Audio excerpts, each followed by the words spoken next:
Vasco pagará quase o que o Zenit pede pelo Nino. Tem que pagar. Tem que pagar. Gui Passion, nenhuma notícia sobre reforços, Pedrosa? Preocupante. Cara, o...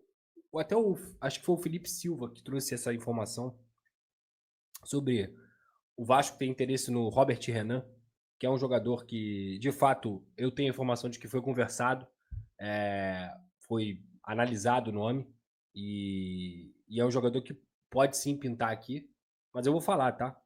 O Robert Renan, ele tem o mesmo perfil dos jogadores que o Vasco já tem.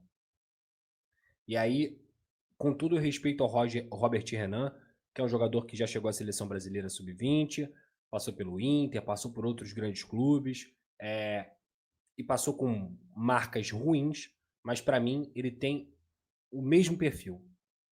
Tecnicamente, é bom jogador, é um jogador que se encaixa até no jogo do Diniz, mas ele tem um perfil de estar sempre na cena do crime. E eu não sei também se ele tem o perfil de assumir a responsabilidade, porque, como eu falei, a vida financeira dele está resolvida. Está resolvida. Ele não vai encarar o Vasco como a última chance da vida dele. Não vai.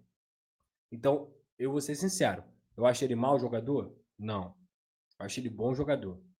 Ele é o jogador ideal para o Vasco nesse momento? Também não. Não traria. Se fosse o caso de concretizar, não traria. Eu vou falar novamente. O Medel, que ganhou tudo na carreira. O Medel, que não precisava, com a idade que ele tinha, chegar no Vasco. O Medel foi o primeiro jogador a aceitar a vir para aquela barca furada que era o Vasco. Por que o Luiz Gustavo não estava no banco hoje? De novo. De novo.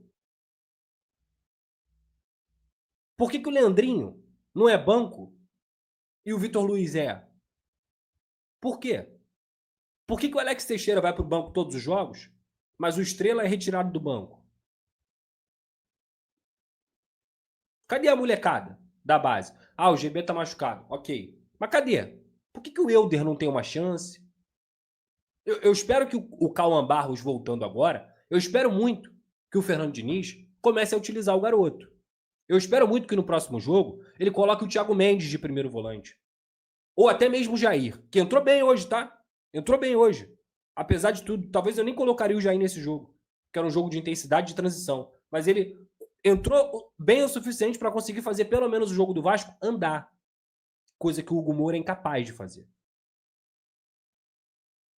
Compreende? Então, assim, o Vasco tem um lateral que frequenta a seleção sub-20, o Vasco tem um zagueiro que frequenta a seleção sub-20.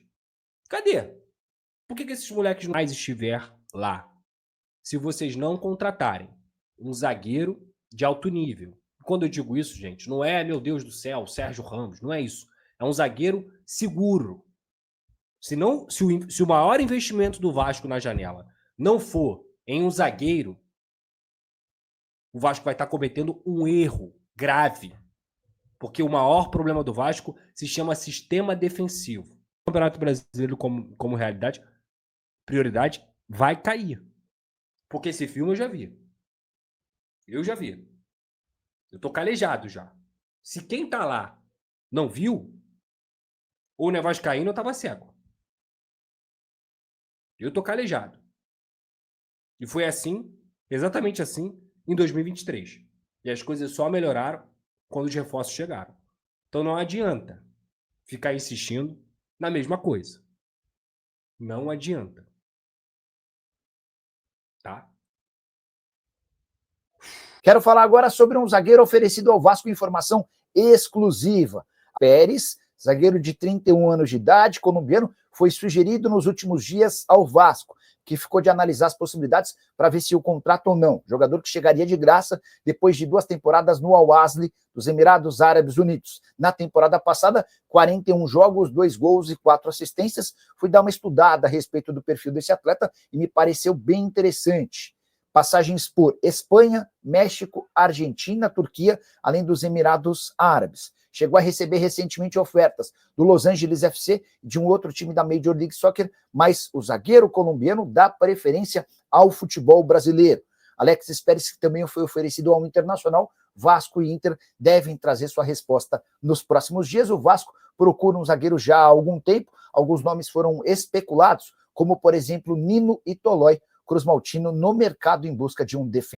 Uma assistência, acho que ele tá pensando mais, e isso acontece às vezes. O cara tá com foco mais para ir buscar o resultado lá na frente e acaba, às vezes, tendo uma desatenção ali atrás, né? Ele não viu. O Chico da Costa é o quarto gol. Quarto? Ah, errei por um. Mas eu sabia que ele já tinha a quantidade considerável de gols. Já chegou chegando mesmo no Mirassol. 30 anos. Bem demais. E a contratação era do Bolívar, sim, né? Bem demais. Você marcou contra o Flamengo. Bom, vamos dar uma olhada nos números do jogo em Mirassol. 3-2 para o time do interior paulista. Então, 39% de posse de bola contra 61% do Vasco. 13-11. Olha como a situação se inverte, né? Sim. Quando o assunto é finalizações. Certas, vantagem do Vasco, 6-4. Grandes chances, também vantagem do Vasco, 5-3. Teve uma ação na área rival a mais. O Mirassol é isso, né? Mas ele exatamente. cede a posse de bola, mas sai com uma velocidade e uma organização absurda. E os jogadores parecem que sabem onde se encontrar, né? Organização tática da equipe, não tem problema nenhum em jogar sem a posse da bola, deixa a posse de bola com o rival. É bem organizada, sabe ali como vai funcionar o 4-2-3-1 muitas vezes, né? Que são ali os dois volantes atrás da linha de 3 e um centroavante, que hoje está sendo da Costa. Gabriel muito bem também nessa organização do time. E o Danielzinho, que é o capitão, é o motorzinho da equipe. Ele que baixa às vezes para fazer a saída de bola. Ele que também muitas vezes chega na parte ofensiva junto com os seus companheiros. Quando precisa abrir de um lado, hoje não tinha o Reinaldo, né? Tinha o Felipe Jonathan fazendo a sua estreia pelo Mirassol até, fazendo a lateral esquerda, mas enfim, é um time que chega muito bem na parte ofensiva e quando chega com todo mundo. Não chega só com o da Costa, o centroavante isolado. Todo mundo que está ali da parte de trás, né, do meio campo, dos volantes, quando tem a oportunidade de chegar na área, todo mundo vai pisar na área. E é justamente por isso que a gente vê muitas vezes um gol como é esse daí, esse segundo gol. Tudo bem que é uma falha grotesca do Lemos? Mas é um time que tem geralmente mais de um jogador dentro da área. Então tem sempre a oportunidade de você tentar a finalização ou um passe para o seu companheiro melhor colocado. E foi isso ali que o Gabriel acabou fazendo, dando o passe e o da Costa fazendo o gol. E o Vasco, de fato, tem que abrir o olho. O Vasco vem muito mal. Vem muito mal mesmo. A gente viu até o Felipe Coutinho tentando, né? Um cara como o Coutinho, né? É um Copa do Mundo, né? Um cara que o torcedor vascaíno bota muita esperança. Aí ele olha e fala assim, poxa, uma falha do Fusato, uma do Lemos, o resultado podia ser melhor. Vamos ouvir o técnico Fernando Diniz sobre essa derrota em Mirassol. Psicologicamente, não tem o que falar. A equipe tomou 2 gols, reagiu, fez 2 gols e podia ter feito 3º antes do Mirassol. O problema não foi psicológico hoje. Pegando a ver com psicológico. A votação, a gente vai falar internamente. Os recursos financeiros eles são escassos no Vasco, já sabia disso quando poderia vir para cá. E a gente está procurando um outro jogador na janela. Mas a gente tem que melhorar aquilo que tem aqui dentro.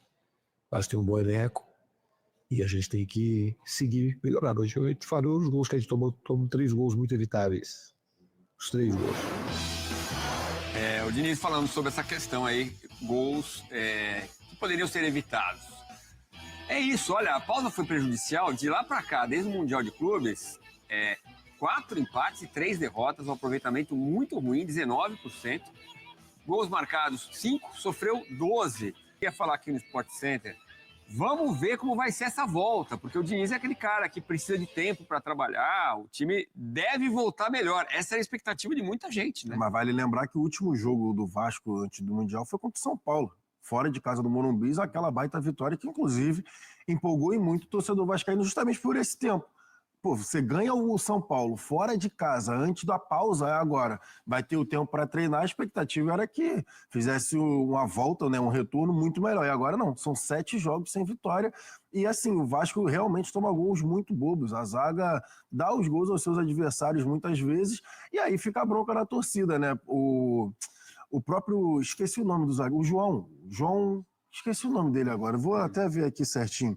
Que ele foi expulso no jogo passado agora, de forma boba também, contra o CSA na Copa do Brasil. E aí já fica, a torcida já estava pegando no pé dele. Ele é expulso, e aí depois vai continuar. E agora vem o Lemos para fazer a mesma coisa, errando uma saída de bola. Assim, a torcida do Vasco, com a zaga, ela já tem a questão no ataque que depende exclusivamente do Verratti muitas vezes. Tem o David, agora retornando de lesão. E você viu nesse momento todas as palavras e atualizações sobre o Vasco da Gama após a derrota por 3-2 no estádio Maião, onde o Mirassol costuma mandar os seus jogos. O Vasco da Gama perdeu para o Mirassol, uma derrota que deixa o time numa situação cada vez mais complicada. Lembrando, amanhã vai ter Santos e Juventude, e se caso o Santos vencer, o Vasco vai para a temida zona do rebaixamento. E também, né, obviamente, o que é mais unânime em relação às opiniões de jornalistas, comentaristas e todo mundo que cobre o Vasco é que precisa de reforços. E o nome que foi citado pelo Jorge Nicola é Alexis Rafael Fontanilha Pérez, mais conhecido como Alexis Pérez, jogador que não atua desde o dia 25/5, ou seja, aí 2 meses, mais de 2 meses parado, e atuando no futebol que não é tão legal, né? Ele estava lá no Al Wasli, né? Uma equipe lá de Dubai, lá do Emirados Árabes. Não sei se é a melhor opção, não conheço muito bem do atleta, cheguei a ver ele em alguns vídeos e tudo mais, mas confiar em vídeo não é muito legal. É um jogador aqui com passagem também pelo Villarreal, né, da Espanha, passagem pelo Giresunspor da Turquia, Querétaro do México e Júnior Barranquilla da Colômbia. É um jogador que eu não conheço muito bem, 31 anos de idade, avaliado em 2 milhões de euros. Cara, não conheço o jogador, mas eu acho que o Vasco tem que buscar um cara mais pronto, né? Não sei se Robert Renan, talvez o Nino. Para mim, o Nino seria um jogador que encaixaria muito bem. É experiente, campeão da Libertadores, capitão do Fluminense e, assim, já passou pelo Zenit também, ganhando mais casca ainda. Ele, para mim, seria um cara titular, ele e a Rimina, esses jogadores, né? Para mim, seria os titulares na equipe do Vasco da Gama. Peço a você que deixe o like, é muito importante para o nosso canal. Acione o sininho de notificação para não perder nenhum conteúdo. Nossa meta é alcançar o mais rápido possível 60 mil, conto muito com a sua ajuda e também com a sua moral. Vou ficando por aqui, valeu, tamo junto e é nóis! Fui!